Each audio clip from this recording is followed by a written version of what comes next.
I know we have some people still in the coffee line, but in order to make sure we get through all of our material, I'm going to go ahead and get started. As many of you know, probably by now all of you will recall, the First World War erupted 100 years ago last month.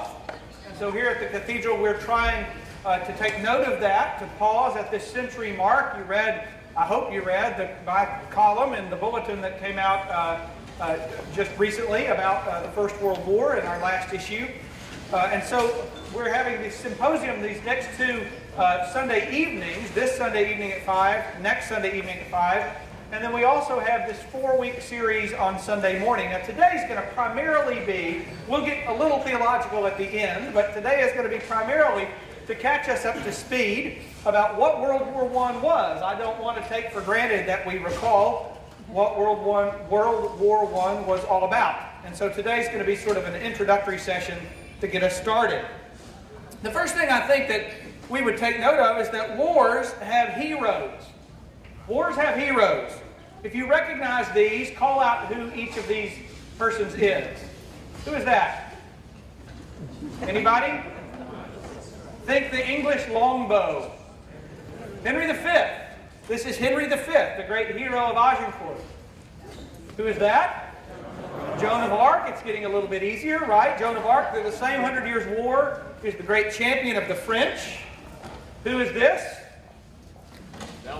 Nelson. This is Admiral Horatio Nelson, the hero of the Battle of Trafalgar, where something like 3/4 of the combined Spanish-French Navy was destroyed and not an English ship was lost. Horatio Nelson of Trafalgar Square in the center of London. Who is this? The father of our country, George Washington, who whipped the British. Who is this? Oh, come on. Who is this, team? Sam Houston, right? This is Sam Houston, the debatable hero of San Jacinto. I'm a big Sam Houston fan. I believe he was the hero of San Jacinto. If you want to argue that point with me, then it's fighting words. And who is this? Dwight Eisenhower. These are the great heroes of the major wars of history. We remember these people. We know who they are. Wars also have villains. Who is this? This is not George III. Who is this? And this is General Cornwallis. This is the fellow that got bottled up at Yorktown and defeated by General Washington and the Marquis de Lafayette, and actually the French fleet out in the harbor that kept him boxed in. Who is this? Antonio Lopez de Santa Anna, right? This is Santa Anna. Who is this? Tojo, Hideki Tojo. And who's this monster? Wars have villains. Wars have heroes. Wars have villains. Wars have heroic battles. This is in fact Agincourt. You see the English longbowmen. There is this apocryphal story. I don't know if it's true. Apocryphal stories are by definition false, but I like to believe that this story is true, where the origin of the holding up of the middle finger as an insult came from. The French threatened to cut off the middle finger of the English archers because the middle finger was required to pull back the long bow. And when the undermanned English defeated the French at Agincourt because of the longbow, supposedly the archers then went, I don't know if that story's true or not, but I like it, and it's about to be on YouTube, so that makes it true. Great battles. This great battle is Waterloo, Napoleon's last stand. The Battle of Waterloo. What is that? Pearl Harbor. Pearl Harbor. Pearl Harbor. The battle that awakened the sleeping giant. And this? Iwo Jima. Great wars have great battles. Battles that, despite their death and destruction, battles that we celebrate. And wars have causes. Now, sometimes causes are cited at the outset. Sometimes those causes are imputed to the conflict during the conflict itself. And sometimes those causes are imputed after the fact. Nevertheless, they are the causes by which the war is ultimately defined. And so, for the Civil War, whether or not the presenting cause was specifically slavery, it is certainly the cause by which the war is now defined. The same is, of course, true of the Second World War. We did not go to war to save the Jews. And yet, the war is now defined by the cause, or the attempt to annihilate the Jews through the final solution, the Holocaust. And then, of course, the Cold War, the Berlin Wall, is certainly a symbol of the cause of the Cold War. This is how we define wars. We define wars by their heroes, by their villains, by their heroic battles that become part of our mythic consciousness, by the causes that somehow redeem the bloody costs of war. The war that we know as the First World War, and which contemporaries called, ironically, the Great War, is conspicuous in that it has none of these.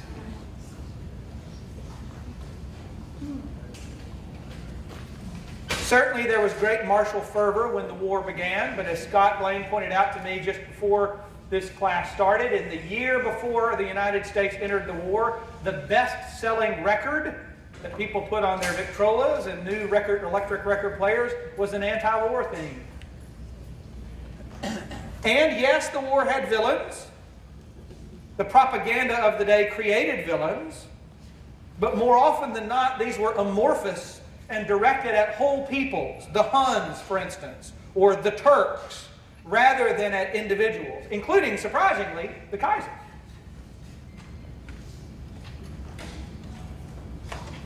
And though the war did have a few heroes, one of the very few genuine national heroes created by the Great War was Marshal Pétain of France.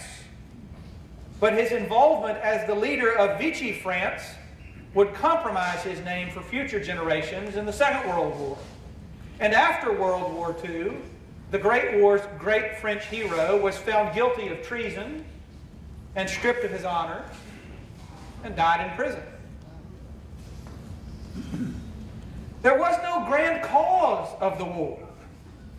Yes, Woodrow Wilson would say that the doughboys fought, quote, to make the world safe for democracy, but that is surely not among the reasons for the war's outbreak. And the aftermath of the Great War disproved Wilson's high-minded claim, as the major powers of the world cynically carved up the globe primarily to suit their own wants and their own needs. And we'll talk quite a bit in a later session about the carving up of the Middle East and the consequences we still experience today because of that. Harry Patch was the last soldier to have fought in the trenches. He finally died in 2009 at age 111. And he said when asked, "What the hell we fought for, I now don't know." Because of all of the above, the First World War is neglected. How many of us spent much time studying the First World War in school? Less than 6 in a room of 150.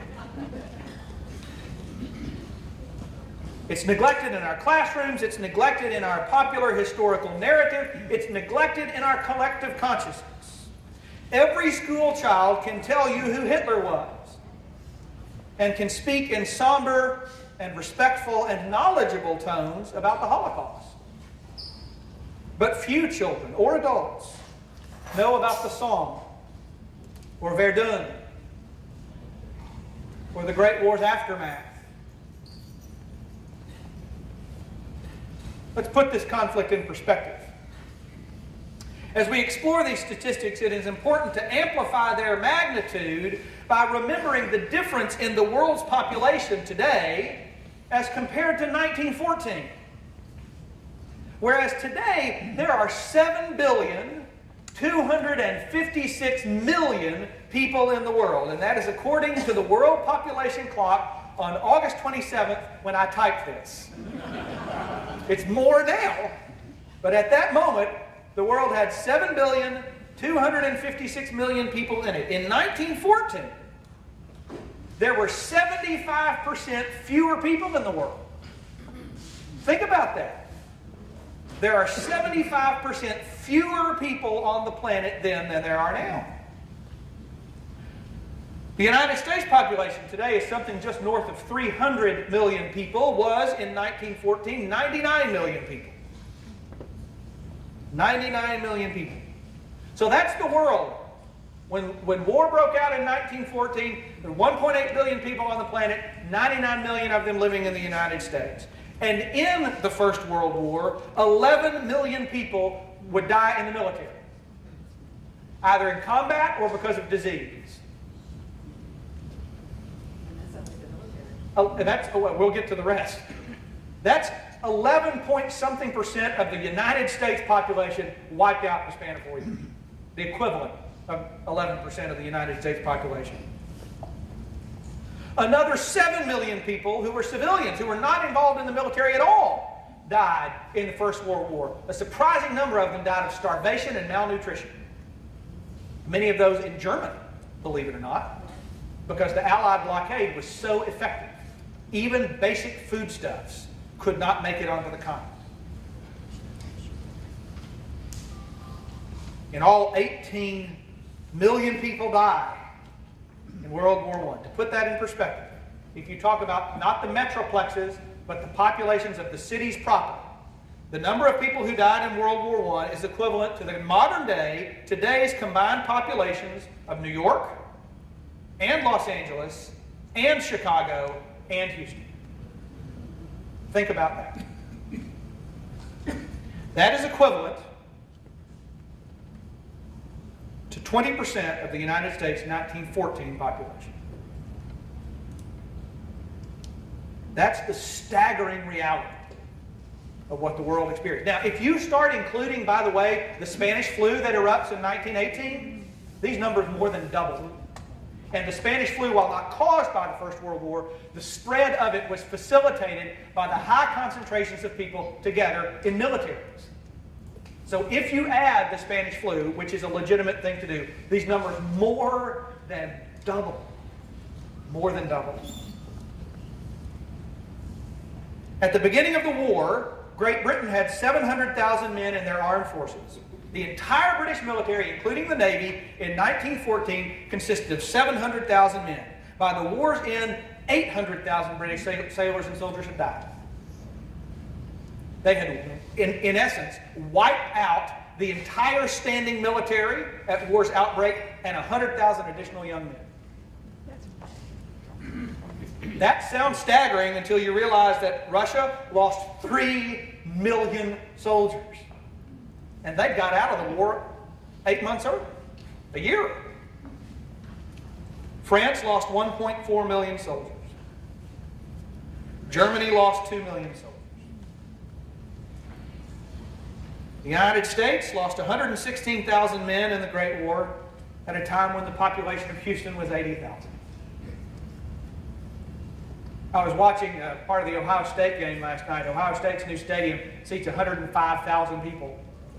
And I was reflecting on these statistics and realized it's as if that full stadium were wiped off the face of the earth. In 1918, France's military backbench, the soldiers they had to draw from by the last year of the war to thrust into combat, was completely depleted. It was as light as that. This will put it in perspective because we, I'm sure, have plenty of Civil War buffs in this audience. It was as light as the backbench of the Confederate States of America in 1965. There was nobody left. There were literally no French young men to replace those who'd been lost. That same year, early in 1918, the British government began sending 17-year-olds to the front lines to fill in holes. And in Germany's case, 1/3 of those men killed in battle were married, which calculates to 700,000 war widows in that country alone, many of whom struggled to support children. In short, between 1914 and 1918, an entire generation of young men was obliterated. wiped off the face of the earth. For those of us who do know a bit about World War I, what is usually known is that there was no initial aggressor. Unlike World War II, there was no Hitler gobbling up Europe preceding to the war. Why then did it happen? How was it that it continued for 4 long, slogging years? Years in which the amount of territory that was gained by one country or the other was basically less than 100 miles. Some years less than 20 miles. We'll discuss all of these questions in the coming weeks, and we'll spend particular attention on the way that religion affected and was affected by the war, because that's a question, even among Civil War historians, that's most often neglected. But for those of us who aren't history buffs, don't worry. These 4 weeks will not merely be a historical retrospective. We'll see that the First World War, more than any other event in the 20th century, including the Second World War, with the possible exception of, in fact, the dropping of the atomic bomb, that the First World War, more than any other event in the 20th century, created the world as we currently know the world. It continues to shape our world. We'll also consider the words of philosopher George Santayana, who was the first to utter in 1905, 9 years before the outbreak of the war, quote, "Those who cannot remember the past," how does it end? Are condemned. Sometimes it's paraphrased as destiny. His words were stronger than that. Those who cannot remember the past are condemned to repeat it. So, in her column on August 9th, Peggy Noonan offers this. By the way, some people put op-ed columnists in boxes and they won't read them because they don't agree with your personal perspective. That's exactly why you should read them. You should be reading the columnists who don't agree with your personal perspective. Peggy Noonan, whether or not you like her writing generally, wrote 2 or 3 brilliant columns about the First World War last month. In her column on August 9th, she offers this, describing the Europe in which war broke out 100 years ago. Quote, "Industrial output was expanding. There were new good and manufacturing opportunities, such as the production and sale of the new internal combustion engine. There were new profit centers, new sources of raw materials, new precious metals. Populations were increasing. Steamships and railways were revolutionizing transport. Capital was circulating. Belgium, one of the smallest countries in Europe, had in 1914 the 6th largest economy in the world, thanks to early industrialization, thanks to banking and trading methods and new industrial innovators. Europe was increasingly international. Independent nations were dealing and trading with one another. Common Christianity, and Europe was overwhelmingly Christian, both by profession and observance in 1914, found frequent expression in philosophical and political pursuits, including the well-being of labor. Movements to restrict working hours, the 40-hour work week, which we now take for granted. Movements to restrict working hours and to forbid the employment of children were going forward. Remember, this is the era of Upton Sinclair and the jungle, right? European labor laws were a way to respond to and attempt to contain the power and appeal of Marxism. European governments were spurred by self-protectiveness. Europe's educated classes held much of its culture in common. They knew Mozart and Beethoven and grand opera. Tolstoy was a European figure, as were Victor Hugo and Balzac and Zola, Dickens, Shakespeare, Goethe, Dante. High school students in England were taught French and German. French students were taught German. Study of the classics remained universal. Scholars from all the countries of Europe knew Homer and Thucydides and Caesar and Livy. All shared the foundational classics of philosophy. all new Aristotle, all new Plato. Europe as a cultural entity was coherent and becoming more so. At the beginning of the 20th century, tourism had become a middle-class pleasure because railways and the hotel industry had followed. Close quote. And 4 years later, none of this would be true. Imagine that. The world would be upended. How's that possible? Well, Noonan goes on. Europe was also heavily armed. All countries had armed forces, some large and costly ones led by influential and respected figures. And as you heard me quote in the sermon at 9 or will at 11, what do armies in peacetime do? They make plans to kill each other just in case. A new era of military planning had begun, that of the making of war plans in the abstract, plans conceived at leisure and pulled out when eventuality becomes actuality. What do soldiers who've made brilliant plans do? They itch to use them. Europe's armies came to see their jobs as how to assure military advantage in an international crisis, not how to resolve it. That's a phrase worth remembering. Europe's armies came to see their jobs as how to assure military advantage in an international crisis, not how to resolve it. Soon enough, they had their chance. Western Europe hadn't had a big and costly ground war since 1871, when the Prussians whipped the French. Maybe they forgot what war was. Always a danger.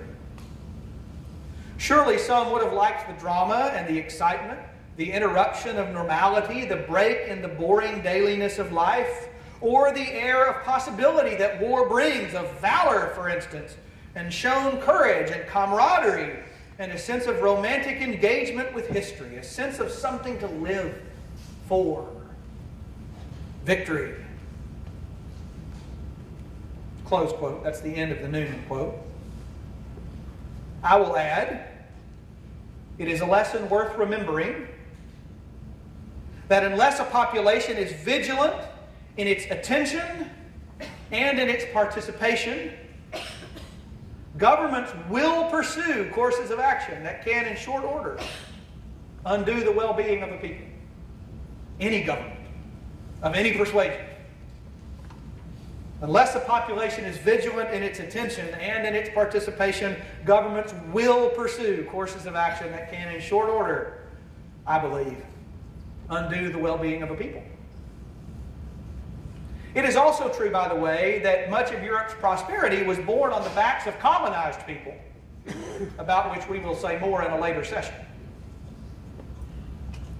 All right, let's do a countdown to the disaster. And I'm sorry, the best map I could find was in German.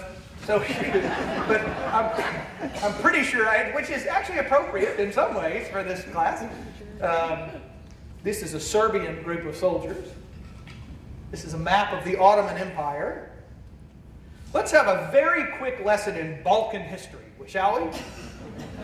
In 1389, 600 years ago, the Turkish Ottoman Empire invaded the little bitty kingdom of Serbia. You see it, Serbian up there? And Serbia became part, in 1389, of the Ottoman Empire, the Empire of the Turks, a Muslim empire. Serbia becomes part of the Ottoman Empire and remains as such until the 1800s. Serbia is part of the Ottoman Empire for 500 years. In the 1800s, with Russia's help, Serbia regains its independence. That's important. Russia becomes, at that point in time, in the 1800s, Serbia's big brother and protector, which would come back to haunt the whole world. In the intervening 6 centuries, though, between the 1300s and the 1800s, a sizable Muslim population emerges and plants roots and bears generations of descendants in this region, which is why the Balkans today have almost as sizable, if not more, I don't know the statistics, Muslim population as it does Christian. So in the first decade of the 20th century, the Habsburg Empire of Austria-Hungary, which you see just above Serbia, the Habsburg Empire of Austria-Hungary annexes Bosnia and Herzegovina. We know those provinces, don't we? We remember those Balkan wars from the 1990s. General Wesley Clark, good Arkansas native. So in the early part of the 20th century, the first decade of the 20th century, Austria-Hungary comes in and takes Bosnia and Herzegovina away from the Ottoman Turks and annexes it. Well, Serbia doesn't like that because Serbia then, as in the 1990s, believes that Bosnia and Herzegovina should be part of Serbia. They're a common people, the Serbians believe. They ought to all be together. And so this sows seeds of hatred between Serbia and Austria-Hungary. The Serbians don't like the Austrians because the Austrians annex Bosnia and Herzegovina. Okay? In 1911 and 1912, there are two Balkan wars. The first two Balkan wars that embolden Serbia.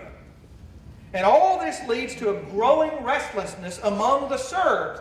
They believe themselves, these are Serbians, they believe themselves and their kingdom to be destined for greater things, including the annexing to Serbia of Bosnia. And so, one July day, Archduke Franz Ferdinand and his wife Sophie, are traveling to Sarajevo in the Balkans. Not long before, a pseudo-governmental, mostly terroristic Serbian nationalist group called the Black Hand has formed. It is not a nationalist group. It's not run by the government, but there are it would make a great espionage movie because there are higher-up people in the government who are also in Black Hand. So it has sort of a quasi-pseudo-governmental reality to it. Gavrilo Princip is a 19-year-old who's a Serbian who's a member of Black Hand, and he sets out to Sarajevo that day with orders to assassinate the Austro-Hungarian heir to the throne, Franz Ferdinand, the Archduke. It's questionable whether or not Princip was acting on orders from one of those members of the government, the Serbian government.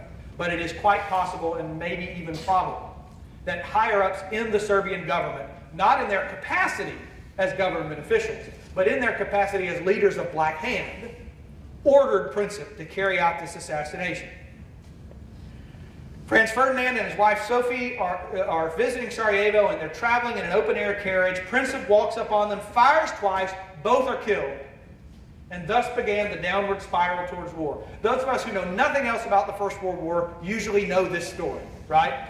Archduke Franz Ferdinand, with his wonderful mustaches, are shot. What happened over the course of the next month had political and theological implications, and it would be comic if it weren't tragic. The short version of this is this.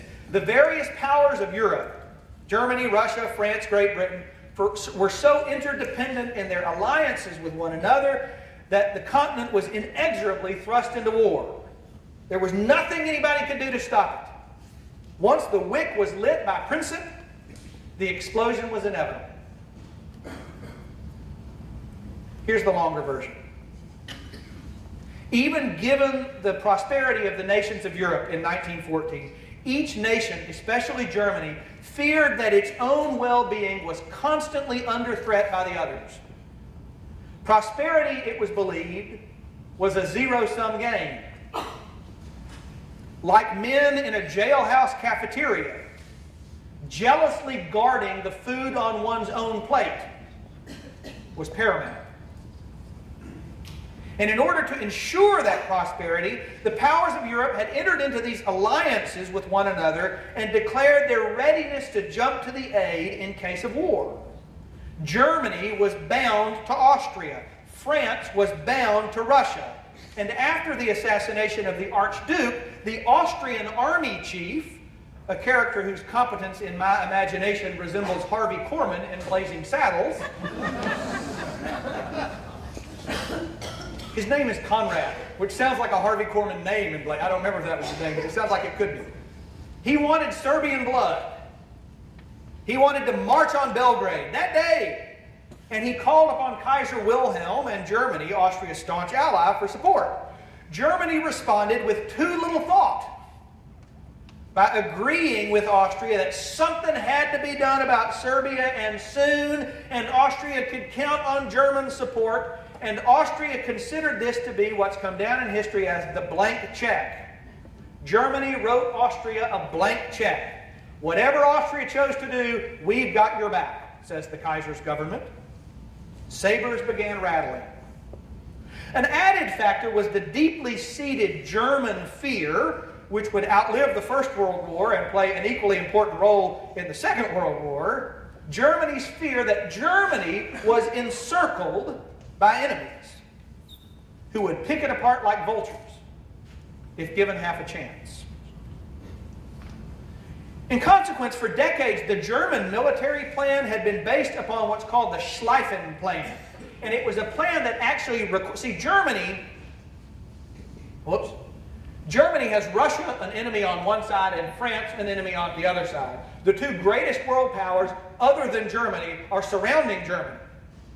And so Germany figured as soon as any war broke out, it would get attacked by both sides, which is in fact what would have happened if Germany hadn't launched the Schlieffen Plan.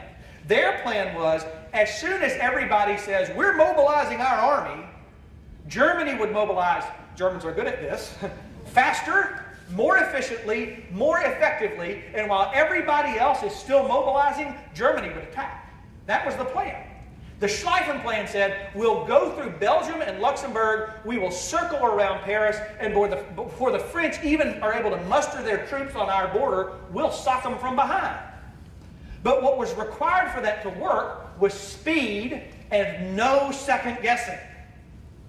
And so the day Germany mobilized its army was the day its action plan went into place. It wasn't that we're going to mobilize and then wait and see what happens.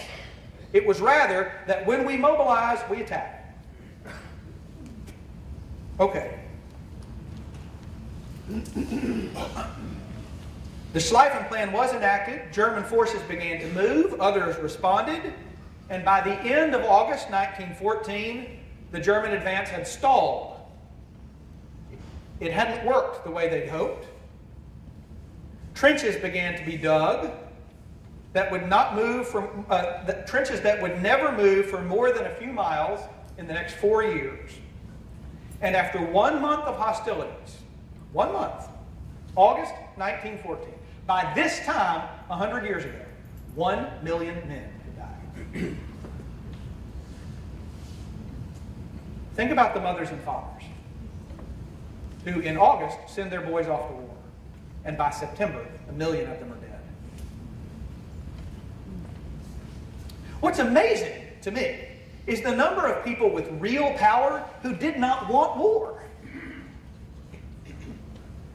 The Austrian Emperor Franz Joseph, who had been on the Habsburg throne at this point for 66 years, was an aged, sad, lonely man who even at close to 90 rose daily before dawn, was at his desk for 5 a.m., said his morning prayers, and worked around the clock. And he sensed that his dynasty's 1,000-year reign was nearing an end, and he wanted to do nothing that would imperil it.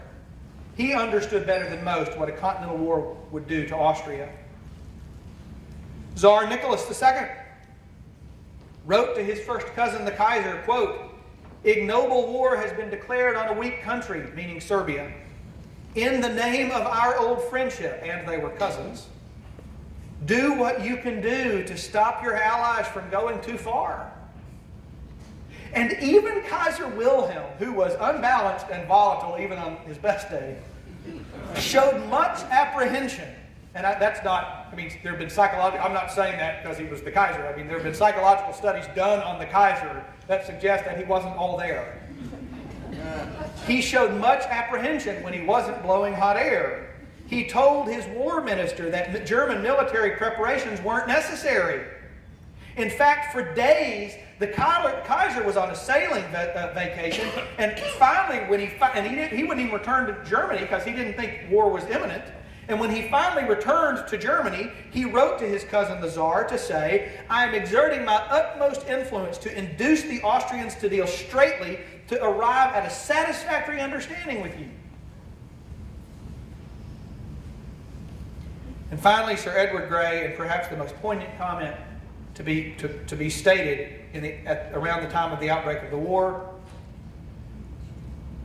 when it becomes clear that war is not going to be averted, he looks out of his window down at the London street at the Foreign Ministry as the lamplighters are lighting the lamps and says, "The lamps are going out all over Europe. We shall not see them lit again in our lifetime." So in the coming weeks we'll discuss theology and tragedy and art and current events and today's Middle East. But to end today, the remaining question is, was the First World War necessary? And I have to believe the only answer is no. The war seemed inexorable to the very men who had the power to avert it. They each nihilistically abdicated their power. They acquiesced to a war that any one of them could have prevented.